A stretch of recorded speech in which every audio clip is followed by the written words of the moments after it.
jangan menyerah. Ada kalanya ketika kita berpikir tentang masa depan yang kita akan jalani, kita menjadi orang yang sudah hampir menyerah. Dengan melihat segala keterbatasan yang ada pada kita, seakan-akan sudah tidak ada jalan lagi untuk kita bisa tempuh kehidupan yang lebih membahagiakan di hari-hari yang kita jalani. Itulah sebabnya pagi hari ini saya mau berbagi. Tuhan masih bekerja. Seperti pujian yang mengatakan begini, Tuhan masih sanggup, tangannya takkan terlambat untuk mengangkatmu. Tuhan pasti sanggup, percayalah, Dia tak tinggalkanmu.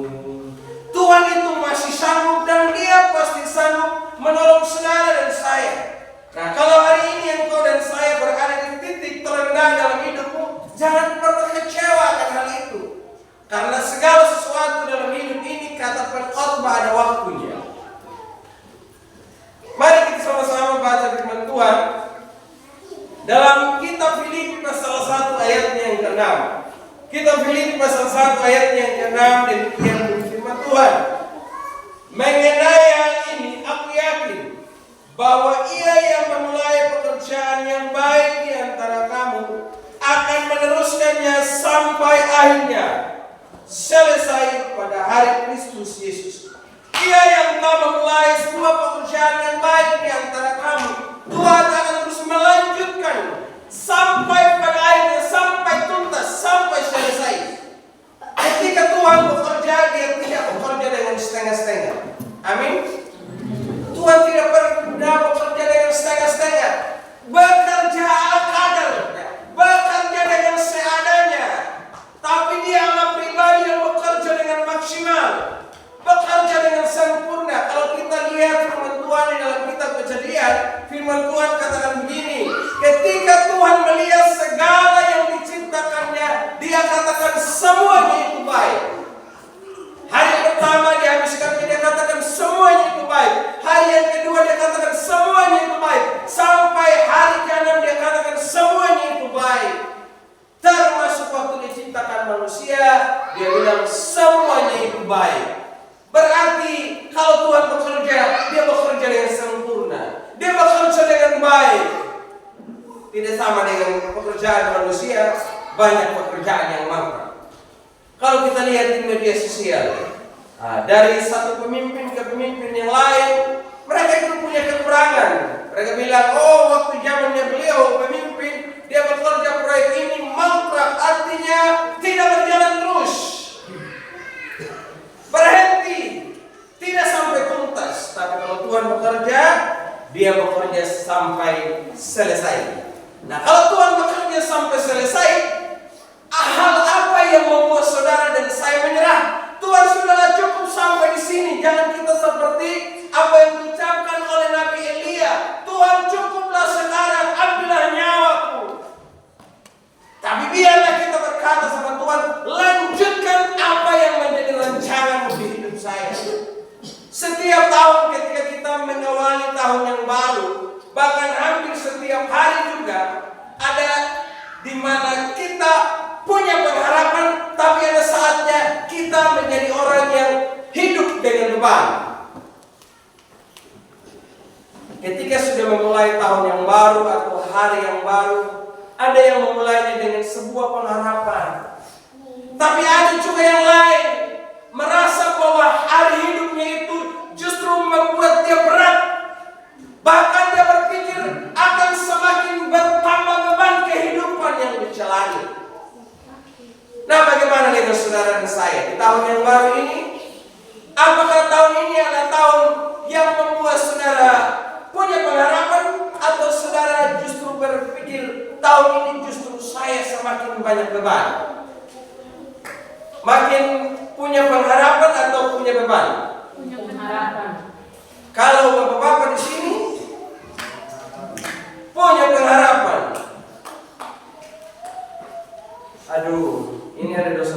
di sini. Tadi malam saya bilang duduk berdekatan dengan suami dan istri. Ini di kanan ada istri, di kiri ada suami. Bagaimana ini?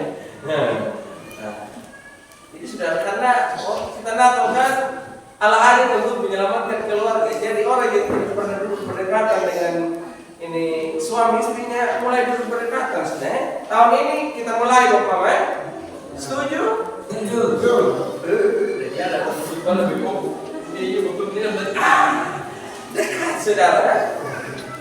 Nah saudara, saya ingin berbagi pada kita sekalian ada beberapa hal yang harus kita ikuti bersama. Kalau orang punya pengharapan itu, dia berpikir bahwa Tuhan masih memberikan hidup dan kesempatan saya untuk bekerja, maka saya syukuri akan hal ini. Jadi dia jalani hidup itu dengan penuh sukaria. Karena tidak semua orang itu diberi kesempatan untuk hidup dan bekerja. Jadi dia bersyukur untuk hal itu. Pernahkah saat kita bangun di pagi hari kita berkata, Tuhan terima kasih untuk nafas kehidupan yang Kau berikan bagi saya. Tuhan terima kasih hari ini yang Kau izinkan saya untuk bekerja. Atau bangun pagi kita sudah mulai kita punya rekomendasi, kita punya tapi bahapa kita punya pekerjaan, kita sudah mulai sibuk, tapi kita lupa untuk bersyukur. Dalam kitab Mazmur di situ kita melihat cara bagaimana orang percaya itu memulai segala sesuatunya dengan selalu bersyukur kepada Tuhan. Mazmur 136 dituliskan tentang bagaimana orang itu bersyukur kepada Tuhan, ya. Selanjutnya saudara, orang itu dia punya pengharapan menjalani kehidupannya. Selain dia tahu bahwa Tuhan itu masih beri dia kesempatan untuk hidup dan bekerja, yang kedua, dia punya pengharapan karena berpikir bahwa kegagalan itu bukanlah akhir dari sebuah cerita atau sudah tamat sampai di situ. Kalaupun dia gagal berarti saya akan bangkit lagi. Jadi kalau saudara sekali gagal dalam hidup ini, jangan pernah berpikir berarti hidup saya sudah berakhir sampai di sini. Saudara gagal hari ini, jangan berpikir sudah cukup sudah. Memang juga berdiam aduh mereka berhasil apa saja yang saya kerjakan, uang pengagamaannya sudahlah merah. Kalau gagal di satu hal, maka ada hal lain yang Tuhan bisa buat. Kalau satu pintu tertutup, masih ada banyak pintu yang masih terbuka. Kalau saudara gagal cuma tanam padi, maka tanam keladi. Kalau gagal tanam keladi, tanam singkong. Gagal tanam singkong, tanam ini kampung. Pokoknya kerja saja begitu, Jadi kita jangan berpikir jangan hidup kita susah ini hidup ini. Kenapa? Tidak ngalah hasil. Hasil yang kita pikir waterloo jangan kotor. Tapi kalau Tuhan kasih kita keberhasilan untuk hal yang lain, kita tidak pernah bersyukur untuk hal itu. Hal yang ketiga saudara, kita punya pengharapan dalam hidup ini karena kita percaya Tuhan yang kita sembah adalah pribadi yang setia. Amin. Dia selalu menyertai saudara dan saya. Namanya adalah Immanuel, yang artinya rajin gereja. Amin. Haleluya. Jadi hari ini kita punya arti baru tentang Immanuel, saudara. Kalau dalam Alkitab dikatakan Allah menyertai kita hari ini rajin gereja. Jadi saudara, itu yang harus kita perlu pahami. Dan hal berikut adalah kita punya pengharapan dalam hidup ini karena kita percaya Allah sanggup membuat sesuatu yang baru dalam hidup ini. Dalam firman Tuhan juga dikatakan, Ia membuat segala sesuatu indah pada waktunya. Tuhan itu bisa buat segala sesuatu yang baru dalam diri kita. Jadi kalau kita tahu Tuhan buat sesuatu yang baru, kalau gagal yang satu, Dia buat keberhasilan di tempat yang lain, maka kita punya pengharapan. Contoh, kalau tahun lalu tadi kita masih bincang-bincang, tahun lalu ini bulan Desember itu kita punya biji jambu itu kan tidak terlalu ada yang beli toh, tidak mahal seperti sekarang. Haukil merata warna, tapi sekarang masih berapa? 10.000. Tapi banyak jambu itu yang tidak dipilih sekarang ini. Itu kan Tuhan berkata sama kita. Tapi sudah ada berkat yang baru, kita lupa yang lain. Nah, kita belajar dari Tuhan Yesus. Ketika dia kasih makan sama 5.000 orang, yang sisa-sisa itu dia bilang, kumpul. Maka begitu juga kalau kita dikasih berkat, yang ada berkat satu hal yang dimiliki, jangan kita abaikan yang lain. Contoh, kalau saudara dikasih PKH, jangan malas ke kebun. Amin. Kami ya nukan kita bansus untuk merum. Ini jadi PKH merum. Ucap mau ada tangan isoy menyebut. Itu kan kecewa, saudara. Hal yang itu, saudara. Orang itu punya pengharapan karena Tuhan pasti memberikan masa depan yang lebih baik buat kita sekalian. Amin. Tuhan pasti beri saya masa depan yang lebih baik. Kalau Tuhan kasih kesempatan untuk saudara hidup dalam dunia ini, dia itu bukan pribadi yang malas tahu dengan saudara dan saya, tapi dia Allah yang bertanggung jawab. Dia bukan menjadi pribadi yang berkata, ya sudahlah kau hidup, ya mati, ya mati. Tidak, tapi dia pribadi yang bertanggung jawab dengan hidup kita sekalian. Nah, kalau kita punya 5 hal ini berarti kita punya pengharapan. Lalu apa yang membuat orang itu semakin hidup dengan beban berat? Orang hidup dalam beban berat itu, saudara, yang pertama itu karena belum move on. Saya sengaja tulis kata move on biar kita agak sedikit English-Englishnya. Nah, jadi kalau saudara ke Amerika, pergi ke Australia, saudara cukup katakan move on. Nah, begitu saja. Jadi apa artinya? Belum move on dari luka dan kegagalan tahun 2025. Jadi kalau saudara berpikir tahun ini kok susah amat ya, ingat, artinya saudara belum bisa tinggalkan luka atau pengalaman kegagalan di tahun 2025. Dan atau itu terjerat dalam hal ini, tinggal di masa lalu, sudah hidup di tahun 2026, tapi masih hidup di bawah perbuatan tahun 2025.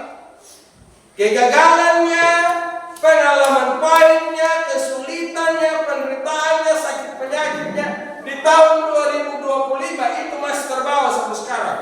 Contoh, kalau dia sering sakit, dia bilang, jangan sampai tahun ini saya sakit seperti tahun lalu. Itu belum move on dengan nama. Jangan sampai tahun ini saya lebih susah dibanding dengan tahun lalu. Hanya gara-gara kekurangan sedikit saya di tahun yang lalu. Sekarang dia berpikir jangan sampai. Jangan biarkan itu pemikiran yang buruk merusak iman dan pola pikir saudara. Karena itu akan menghancurkan kehidupan dan masa depan. Dan ingat kata firman Tuhan katakan, kalau seseorang dia berpikir akan segala persoalan yang dia dapatkan atau dia miliki atau dia hadapi, maka tidak ada yang dapat bertambah dalam hidupnya untuk hal yang baik, tapi justru semakin memperburuk keadaan. Hal kedua, saudara, orang yang berpikir bahwa hidup itu penuh dengan beban karena faktor tekanan ekonomi dan kebutuhan yang semakin bertambah. Saya pikir saudara, setiap kita ini berada di fase ini. Contoh dari kian doamang yang anak unda anak huwa, ada yang pinggir pengaku anak kubur, hal yang bertuan yang nang petang iya dari kian doamang huwa, ada yang pinggir pengaku kian ini berarti yang mana pedangan mereka pun lalu. Kita berpikir itu jadi beban. Hanya faktor ekonomi, akhirnya kita berpikir ya seakan-akan tidak ada harapan lain lagi dalam hidup ini.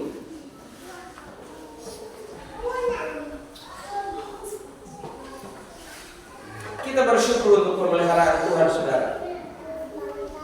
Sudah berapa tahun ini tumbuh besar, tapi banyak kegagalan. Tapi pemeliharaan Tuhan itu senantiasa atas saudara dan saya.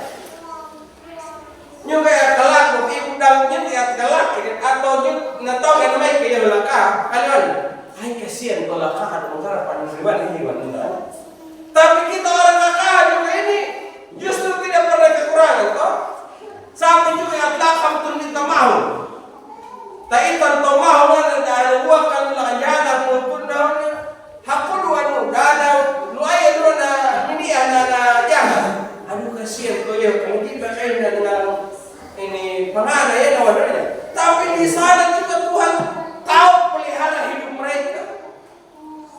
Jadi bapak mama ingat Tuhan itu sanggup mencukupkan keperluan kita. Allah kita itu disebut sebagai Yehova Jireh. Artinya apa itu saudara? Hah? Tidak ada yang tahu. Nah, Yehova Jireh artinya Allah yang menyediakan. Allah yang menyediakan. Bahkan dari yang tidak ada, dia bisa adakan. Itu kan hebatnya Tuhan. Dan hal berikut saudara, orang berpikir bahwa hidup itu beban karena dia merasa takut akan masa depan yang tidak pasti. Tahun 2025 yang lalu dikatakan bahwa terjadi resesi dunia di mana kehidupan ekonomi kita akan semakin buruk. Tapi ternyata Tuhan masih pelihara kita. Walaupun kita jalani hidup yang tak menentu, yang tak pasti, tapi kita punya pribadi yang selalu beri kepastian bagi saudara dan saya. Tuhan tidak bilang begini, semoga-semoga. Tapi Tuhan selalu janjikan, akulah. Jadi selalu tepat kalau Tuhan yang ngomong. Kita punya Tuhan itu bukan Allah yang omong-omong. Jadi dia hanya bukan sekedar omong-omong. Beda yang omong-omong itu kita sudah mencapai sebuah keberhasilan yang besar, saudara-saudara. Tapi ternyata not kedua, kita di kampung-kampung ini tidak pernah dapat sesuatu apa yang dia bilang keberhasilan yang besar. Jadi bapak mama, kita punya Tuhan yang selalu kasih kepastian. Selanjutnya, tahu rasa berpikir hidup ini beban, hidup itu berat karena dia harus berjalan sendiri. Yang kau lakumia, yang kau dolibatkannya miri, berarti kau merasa bahwa hidup itu akan menjadi sulit. Waktu saya pulang dari Ngapu, saudara, hari Selasa yang lalu, Allah kasih foto di penakuku itu begini. Ini kita mau pulang, saudara. Mau pulang, saudara, kita baru start motor, tidak sampai 500 meter. Kalau rolling, saya coba lihat dia, saudara.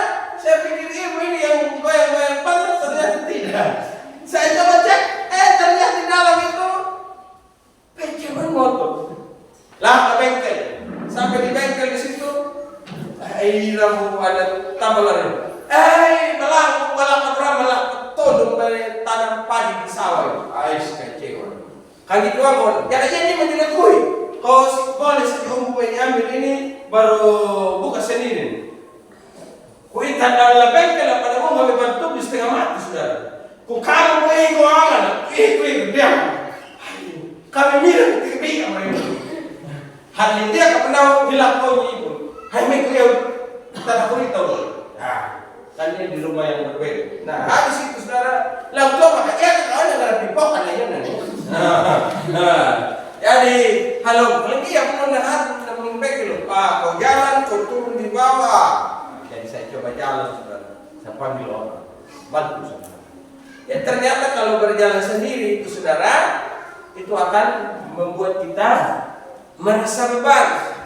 Jadi tolong kalau ada masalah itu kita bisa berbagi dengan Tuhan dan juga bisa berbagi dengan orang yang layak dipercaya. Karena tidak semua orang tempat kita berbagi masalah itu dia orang yang tepat untuk dengar kita punya persoalan.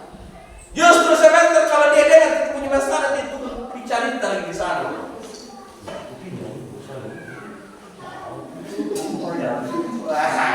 Tapi kalau kita cerita sama Tuhan, dia bisa menolong kita. Yang berikut saudara, hidup itu akan berat kalau kita berjalan-jalani kehidupan itu dengan kekuatan sendiri. Keterbatasan manusia, saudara, siapapun pasti ada. Bahkan orang yang kita andalkan, yang kita anggap paling hebat, jangan andalkan kekuatan sendiri. Firman Tuhan katakan dalam kitab Amsal pasalnya yang ketiga ayat yang kelima. Percayalah kepada Tuhan yang segenap hatimu dan jangan bersandar kepada pengertianmu sendiri. Itu kata Tuhan. Jadi kita harus andalkan kekuatan Tuhan. Itu baru pendahuluan, saudara ya. Nah, kita masuk poin. Ada 5 poin. Masih bisa bertahan di sini, saudara? Panas? Tidak. Oh, jadi kalau panas, saudara gampang. Tadi saya lagi pikir-pikir waktu kita duduk ini.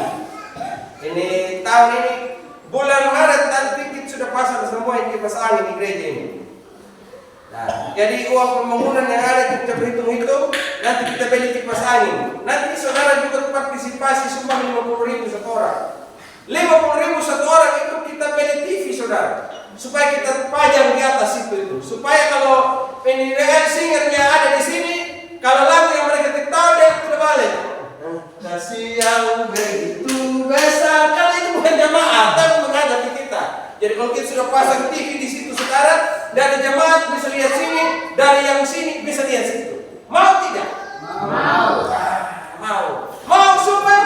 Mau. Ya kira-kira itu 2 juta paling mahal, saudara. Kita cari yang TVRG yang bisa, yang TVRG yang sekitar 24 inch sudah bisa ya. Kita beli. Kalau kipas angin sekitar 200-an, nanti saya beli langsung di Surabaya, saudara. Kita beli langsung, kita pasang 6 kipas angin di sini supaya saudara datang di gereja, saudara lebih nyaman datang di gereja. Karena di sini memberikan kesejukan buat saudara. Amin. Amin. Mau sumbang 50? Mau. Di sini tolong angkat tangan yang sumbang 50 satu kakak ini 10 orang. Nah, yang di sini, nah, oke, syukur alhamdulillah. Jadi saudara bisa sumbang. Jadi mulai sebentar saudara bisa langsung sumbang 50 nanti. Haleluya. Nah, yang kita akan lanjut saudara-saudara. Poin pertama, saudara, bagaimana Tuhan itu bekerja? Kan firman Tuhan katakan Tuhan masih bekerja, jangan menyerah. Cara Tuhan bekerja itu dengan cara apa saja? Hal pertama, saudara. Nah, jadi ini saudara. Bagaimana cara Allah bekerja? Apa yang saudara lihat dalam foto ini? Ada yang pikul karung, ada yang pikul ini box, ada yang ini segala macam. Nah, Tuhan bekerja dalam hidup kita secara pribadi. Ya? Jadi Tuhan bekerja itu jangan selalu pikir Tuhan bekerja lewat orang lain. Nyoba kadang ini pendeta Betel ya, khususnya di Sumba ini. Karena biasanya Om Andreas suka kasih kita berkat itu, jadi suka mengharap sama beliau. Tidak ada beras, pergi Om, saya tidak ada beras. Kalau di kampung ini bikin apa saja? Tidak ada saya mau kasih tahu semua sama beliau. Sekarang Om Andreas sudah semakin kita berdaya. Tahu dia patanan pandangan menyukai punan. Nuhan juga hamba Tuhan. Tapi apa di gereja kita berharap sama Tuhan, tapi di sisi yang lain nih mau Om Andreas. Nak melihat memang pada dia punya patanan beban sendiri saja supaya bukan. Jadi Tuhan itu bekerja melalui diri kita sendiri. Jadi jangan selalu berharap saya dapat bantuan melalui orang lain, tapi harus kerja. Amin. Amin. Tuhan kasih kita tangan untuk bisa bekerja. Tuhan kasih mata supaya bisa melihat. Tuhan kasih kaki supaya kita jalan. Amin. Amin. Kita itu ibu. Dia tidak bisa buat jalan, tapi dia menganyam. Lihat ayam bal, dia tidak bisa melihat, tapi nepinya di bulu. Dia bisa. Di tengah keterbatasannya, saudara, tapi mereka bisa bekerja. Ada seorang hamba Tuhan dari Australia. Dia itu tidak punya kaki, saudara, hanya tangan saja. Tapi dia itu menjadi pengkhotbah terkenal di seluruh dunia. Hebat. Itu beberapa bulan yang lalu. Saya juga kasih nonton video sama saudara. Orang yang cacat, orang yang tidak bisa melihat, orang yang timpang, tapi mereka bisa ikut lomba lari. Di tengah kekurangan mereka, mereka masih pikir bekerja. Amin. Tapi saudara yang sehat kalau tidak bekerja, maka saudara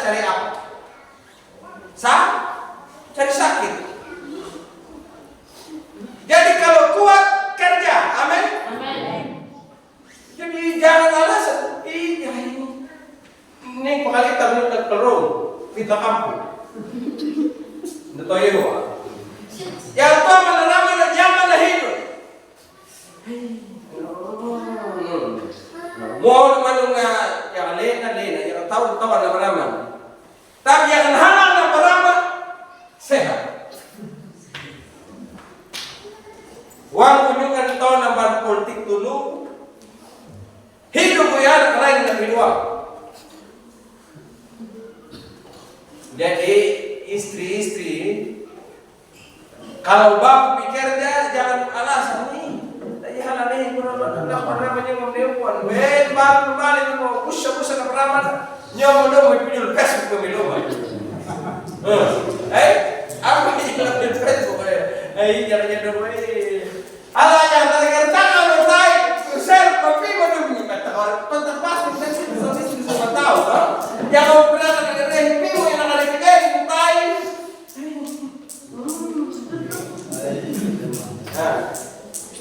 Nuhan kadang ini, jangan dia, nak ambil belakangnya kan? Katanya, dan ini mereka numpah pengalaman. Mau yang kau buang, yang napi kau bahidu nak kawan nak takut, hutung bengarau. Walaupun dari halil, jangan drama dia dan ini. Tapi orang luar tay merindai dia mah. Tapi ada pengalaman, saya kata begitu. Nanti luar duit pengalaman katakan dah. Kan dia cari alasan saudara. Jadi mama itu gunakan kemampuan yang ada untuk bekerja. Tahun 2026 ini semua harus bekerja. Haleluya. Hal yang kedua saudara, yang harus kita lakukan, Tuhan bekerja dengan cara apa? Alhamdulillah. Nah, hal yang kedua, Tuhan bekerja melalui proses yang sulit. Kalau saudara baca di dalam kitab Yakobus pasalnya yang ke-1 ayat 2 sampai ayatnya yang ke-4, bahwa Tuhan itu bekerja dengan proses yang tidak ada yang instan, saudara ya. Jadi itu begitu.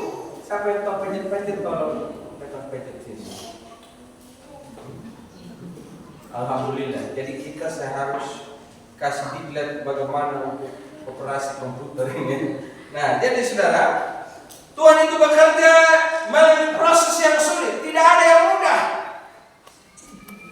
Ada banyak orang berpikir bahwa segala pekerjaan itu harus mudah semua. Tidak. Ingat waktu kita tanam padi saja saudara, itu punya proses. Lonahu tidak akan mungkin kita panen esok hari.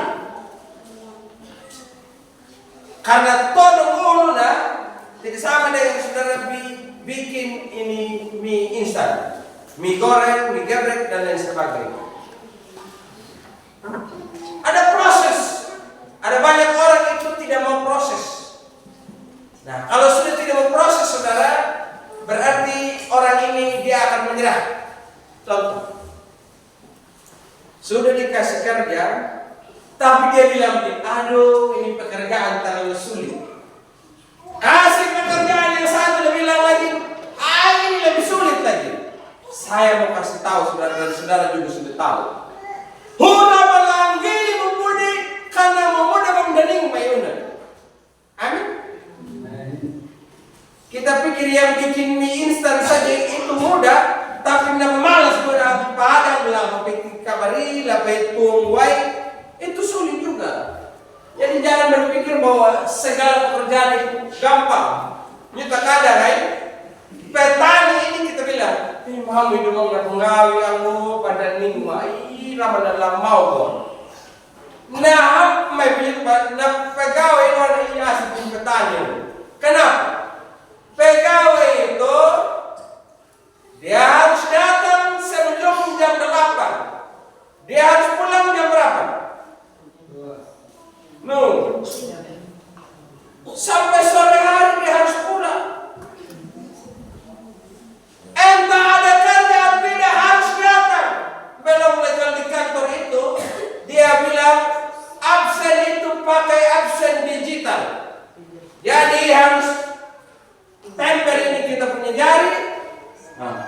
langsung terekam kita hadir, pulang nanti harus pencet lagi kita punya jari ini, baru bisa pulang. Itu ada tuntutan, belum lagi yang macam-macam dadang teman-teman. Mereka itu hidup di bawah tekanan, di bawah paksaan orang lain. Tapi kalau kita bertanya apa sudah? Memang usaha dalam barang, tapi dan yang pertanggungjawabannya tidak ada yang tukang perintah sama kita. Kapan kita mau kerja? Makanya kalau bekerja itu bangun itu jam 5:30 pagi sudah bekerja sampai jam 9 selesai, pulang tinggal tidur enak-enak di rumah. Jadi jangan bangun pagi-pagi sudah langsung angkat HP, hanya nonton main game saja.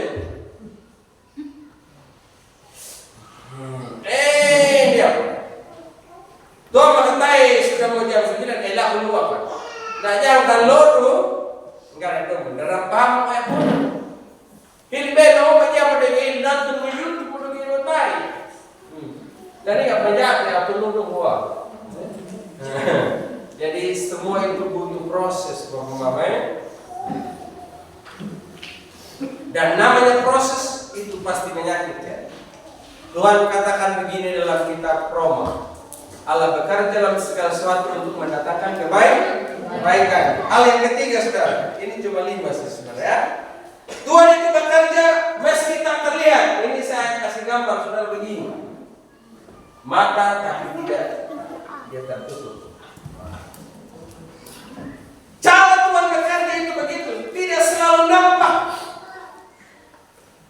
Makanya banyak orang tidak suka cara Tuhan bekerja karena dia tidak lihat langsung. Tapi dia coba gunakan caranya sendiri karena dia lihat, dia alami sendiri. Nah, cara dia mirip, dia itu bekerja dalam kesenyapan walaupun tak terlihat, tapi bisa berdampak. Tidak selamanya apa yang kita harapkan saudara, dia harus muncul di permukaan. Coba kita lihat saudara di dalam Yesaya pasal 55 ayat 8 sampai ayatnya ke-9.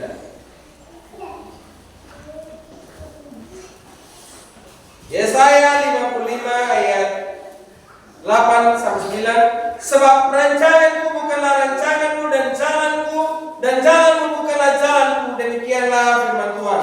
Seperti tingginya langit dari bumi, demikianlah tingginya jalanku dari jalanmu dan rancanganku dari rencanamu. Kadang manusia berpikir bahwa Tuhan harus bekerja seperti cara yang sering saya lakukan. Mimpi Tuhan itu bekerja dengan cara yang berbeda. Bahkan tiap hari Tuhan bekerja dengan cara yang berbeda. Saya kasih contoh kalau sudah sakit atau saya sakit. Ya akan beda loh tahu. Kau paracetamol kau bisa panjang-panjang. Tapi kau ini orang dengan penyakit yang sama, kau ini paracetamol tidak cocok mana. Tapi harus unung, tak ada yang beda. Jadi saudara, jangan kita berpikir cara Tuhan bekerja pasti paten permanen. Tidak, tapi dengan cara yang berbeda-beda. Hamu ni bandam, tapi bandula kita. Caranya juga pasti beda-beda. Yang keenam, saudara. Tinggal sedikit waktu lagi. Yang keenam, saudara, Tuhan itu bisa bekerja dari hal-hal yang terkecil. Jadi bukan hal-hal yang harus besar. Saudara ingat, waktu Tuhan suruh sama Musa pimpin bangsa Israel, Musa hanya bermodal apa saja? Ada yang tahu? Saya kasih dia hadiah, saudara. Saya kasih dia uang.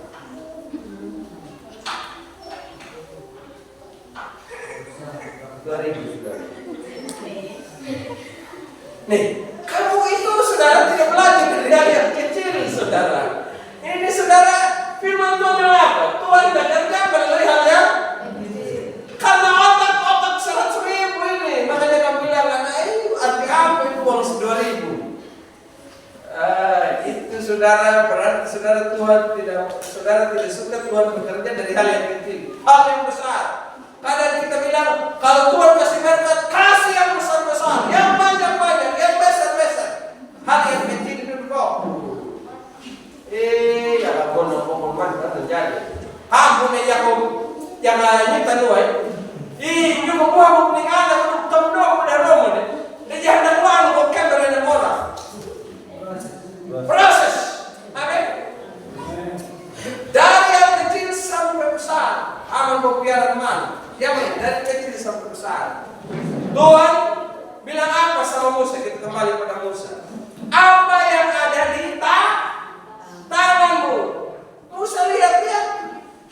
Dan enggak. Enggak ada ini yang tongkat. Nah, itu yang saya maksud. Hanya dengan sebatang tongkat yang terbuat dari kayu. Nah, itu justru membuat mujizat, saudara. Jadi Tuhan itu bisa bekerja dari hal yang kecil yang saudara miliki. Amin.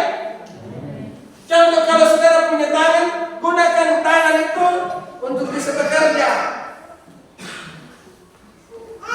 Ini saudara, saya punya istri sekarang punya keterampilan yang baru. Dia bisa seluruh rambut. Ini lagi promosi. Saudara, itu kalau dia sudah tarik rambut, dia usah. Jadi papa, gas, saya bilang. Dia